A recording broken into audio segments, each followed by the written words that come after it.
Guys, let me ask you a question.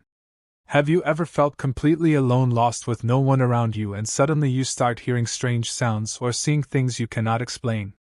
Imagine this happened to me one night when I was traveling and homeless, the night I can never forget in my life.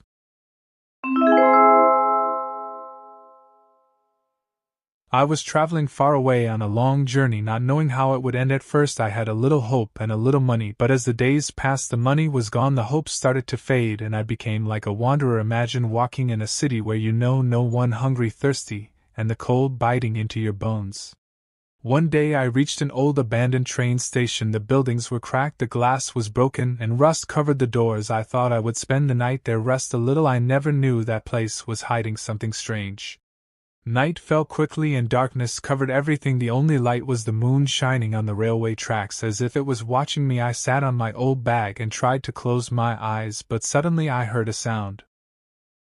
It was footsteps, slow, heavy footsteps hitting the metal floor. I opened my eyes quickly, looked right, left. No one was there. I said, maybe it is just the wind, maybe my imagination, but the sound came again, closer and closer, until I felt the ground shaking beneath me.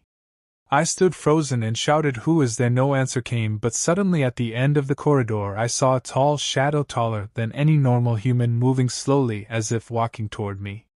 My heart was pounding, my veins beating like drums. I could not move. The shadow was coming closer and closer until suddenly it disappeared, melting into the wall. I told myself, maybe I am imagining, maybe exhaustion is playing with my mind. I sat down again, tried to calm down, but as I was closing my eyes I felt a cold breath behind me, a real breath so close to my ear. I jumped up and started running inside the station. The corridors were dark, the doors creaking loudly. Every room I entered had strange writings on the walls, like old words painted in black. In every room I felt I was being watched, and the air grew colder, as if the place hated my presence. Suddenly I heard laughter, faint and far, but with time it grew nearer and nearer until I was sure someone was playing with my mind. I kept running without stopping until I reached a large hall with broken wooden benches. I sat down, breathing heavily, and then I heard a whisper in the dark, "You are now one of us."